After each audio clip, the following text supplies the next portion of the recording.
It's the final week of the regular season and the Bucks and the Celtics are headed into the playoffs as the teams to beat. Hello and welcome to another massive edition of Fox Sports Lab NBA. I'm your host, Ben Dixon. Joining me as always, the NBA experts, Jaymz, Clements and Heverin. Welcome, boys. Hello, Dicko. Good to be here. No load management with this team. We're on deck as always. I got to play 65 games just to get on this show.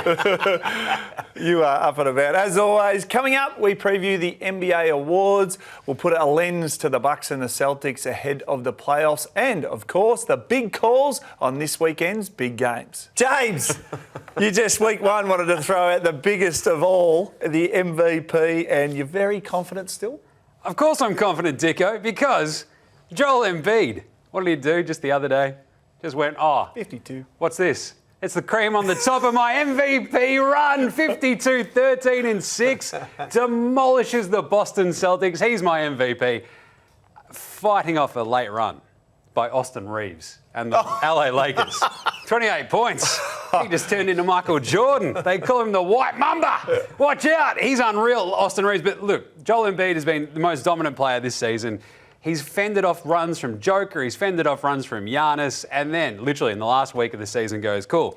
It's nice to see that Boston Celtics team. It's a very nice team you got there. Be a real shame if someone dominated it and absolutely demolished them. And that's what he did. That's what he can do. He scored more than half their points in that game. But really, he's going to be what? The leading scorer for the NBA this season. He is the most dominating, just demolishing offensive force in this game at the moment, Jack. He's my MVP, by I'll be the point of difference then. I'm still with Giannis. My guy's putting up video game numbers. He's unguardable and he carried this team in the early part of the season without Chris Middleton. So he's probably not going to win it, but I'm with Giannis. I have been pretty much all season long. I love when you disagree. All right, now let's move to the sixth man of the year. Who do you have? Emmanuel, quickly. I don't think you're going to disagree with me on this one, Jaymz. See, the Knicks are one of the great stories of this season. He's been superb. He's having a breakout season. I can't see anyone getting past him. I've still got to go with Malcolm Brogdon. Oh, of course you do. I'm real sorry there, Jack. Look, Emmanuel quickly, sixth manual they want to call him.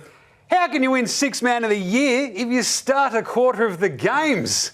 It's like, that's our best bench player. Where is he from? Oh, he started. He's not coming off the bench at this point. Don't get hung up in the technicalities here. It's hardly a technicality when he's starting and he's not the sixth man. How do you win the sixth man when you're the fourth man? What are we talking about here? But look, their numbers are pretty similar, incredibly similar, basically the same. Thing is, if you take off Quickly's starting numbers and sort of bring that back to the pack, Brogdon smokes him. Their advanced statistics, look, they're a little bit more sort of like across the board. Defensively, Quickly's a little bit better than Brogdon, but Brogdon has like been the steadying force for this Boston Celtics team that's been unreal from absolutely the start of this season. He's come off the bench, he's done exactly what he's needed to do. He's set up that offense, he's run it, he's providing good defense, shooting, and look, Boston have been incredible all season. Like the Knicks, we saw them sort of start off here and there, quickly sort of warmed him to his role. I've got to go Brogdon. All right, now, Defensive Player of the Year seems a one-man race, Jack. It is Jaren Jackson. Competition's leading shot blocker for a reason in a team that have got a great defensive rating. Surely you're agreeing with me on this one, James. I do, Jack, but this is the thing. It's not exactly a one-man race. Brook Lopez is right there with him. The problem for Lopez is not only did he, just stink up the joint while I was in Brooklyn watching him for 6 years, and I'm never going to get that money back. But anyway, I'll tell you what, he's been incredible, but he's had a bit of a drop-off in the last month. And my big problem, if you're going to go vote for Brook Lopez for Defensive Player of the Year, he's not the third, he's the third best player defensively on that team. I'd take Giannis Antetokounmpo and Jrue Holiday before Brook Lopez defensively on his own team. It's got to be Jaren Jackson Jr. All right, now, let's talk about the Rookie of the Year. Don't worry about it. Paolo's already home, Dicko. Move on. He's unbackable at this stage. Number one pick for a reason. He's been superb. I saved you, Bacon. Oh, you did. You saved me. Well, there was a minute we won't get back. All right, now, speaking of awards, James, I'm going to put you under the pump with this one because this is your rant. This is your time to shine because Draymond Green deserves a medal for his recent outburst with the CBA, doesn't he? So this is it. We're talking about awards. We're talking about All-NBA. Draymond Green's like, how do we screw this one up?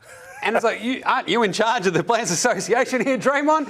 You and all your mates are doing all the negotiating and you've got a problem with it. I feel like you should have argued a bit more. But I'm here for the idea of the 65-game minimum for your awards, for your All-NBA stuff.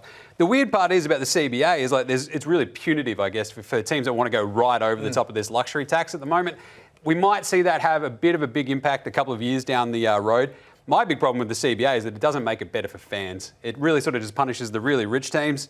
And apart from that, look, I didn't ever think that I'd be agreeing with Draymond Green, but here we are. The CBA, I don't mind that. 65 games is not too much to ask. Maybe let's get rid of load management. All right, well, there's no doubt we're all looking forward to seeing who comes up trumps, even though we've got an MVP sitting right here. Basketball is theatre, acrobatics, drama and poetry. Basketball is everything. That's why we've made a betting brand for basketball fans. That's better. Chances are you're about to lose.